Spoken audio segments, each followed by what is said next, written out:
অনেক দিন থেকে ইচ্ছা করছিল একটা জায়গায় খাওয়ার, কিন্তু কোনো অকেশন বা কিভাবে যাব সেটা চিন্তা করছিলাম। কোথায় গেলাম এবং কি কি খেলাম সেগুলো নিয়ে থাকছে আজকের blog. Hello everyone, this is Jahan from Jahan's life. Welcome to my blog.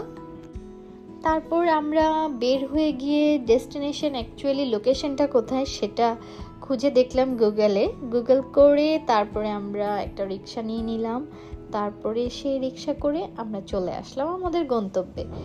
এই হোটেলটির নাম আবেশ হোটেল। কম বেশি সবাই হয়তোবা আমরা শুনেছি, এটা মিরপুরেও আছে। আর আমরা যেখানে আসছি এটা হচ্ছে বনশ্রীতে অবস্থিত। সংক্ষেপে লোকেশনটা বলে দিচ্ছি, এটা বনশ্রী এ ব্লক মেইন রোডে অবস্থিত।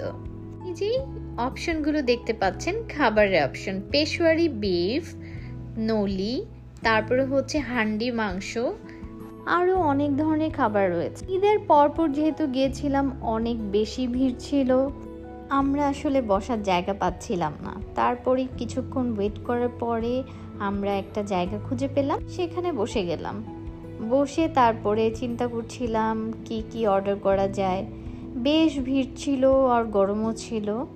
আমরা মূলত এখানে পেশোয়ারি বিফ সেটা খেতে এসেছিলাম। পেশোয়ারি নলিটা ছিল না, কজ ঈদের জন্য ওদের শেফ ছিল না।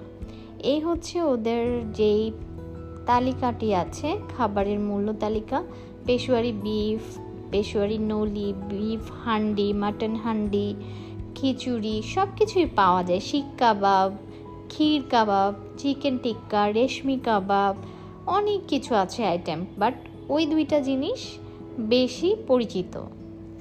আমরা মূলত ইউটিউবে ওদের রিভিউ দেখে এসেছিলাম। এসে তো দেখলাম প্রচুর ভিড়, প্রচুর মানুষের এখানে সমাগম। তারপর খাবার অর্ডার করে অপেক্ষা করছিলাম, হাত ক্লিন করতে গেলাম।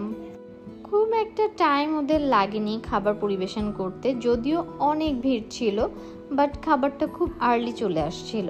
এই বিফটা দেখতে পাচ্ছেন, এটা হান্ডি, পরেরটাও ছিল হান্ডি। এর পরের যে নিচেরটা দেখতে পাচ্ছেন এইটা পেশোয়ারি বিফ। এইটাই মূলত আমরা খেতে এসেছিলাম। আমরা বলতে আমি বেশি চেয়েছিলাম এটা খেতে। অ্যাকচুয়ালি মশলা ছাড়া এইরকম একটা বিফ দেখতেই অন্যরকম। খাবার টেস্টটা সবাই বলছিল খুব ভালো, তাই ভাবলাম একটু টেস্ট করে দেখি কেমন হয়।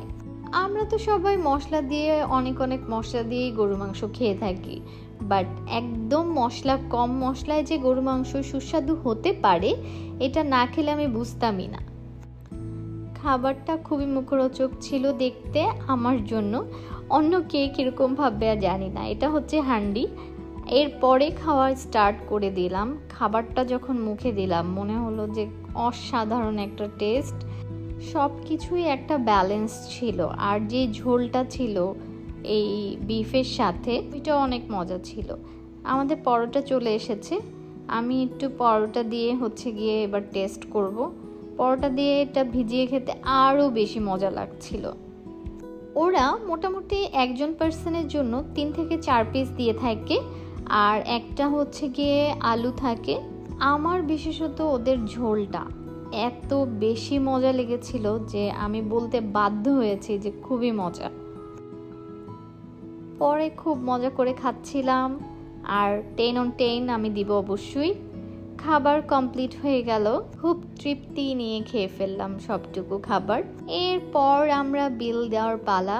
বিলিং করে আমরা আর বেশিক্ষণ ওয়েট করিনি, উঠে গিয়েছি, কজ মানুষ যেহেতু অনেক ছিল আমাদেরও ছাড়তে হবে।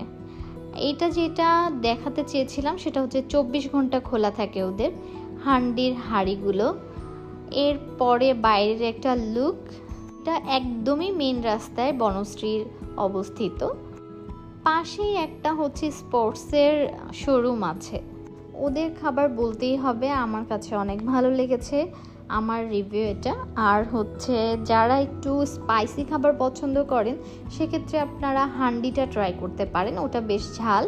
আর যদি একটু ঝাল কম খেতে চান তাহলে এটা পারফেক্ট। এরপর আমরা বাসায় রওনা দিচ্ছিলাম। আমাদের লোকেশন থেকে খুব একটা দূরে ছিল না, এপাশেই কেক স্টোরির একটা শপ ছিল।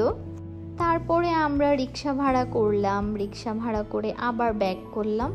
আজকে এই পর্যন্তই। নেক্সট ইনশাল্লাহ অন্য কোনো ব্লগ নিয়ে আবার আপনাদের সাথে দেখা হবে। সে পর্যন্ত ভালো থাকবেন, সুস্থ থাকবেন। সবাই বেশি বেশি লাইক অ্যান্ড কমেন্ট করবেন। আল্লাহ হাফেজ।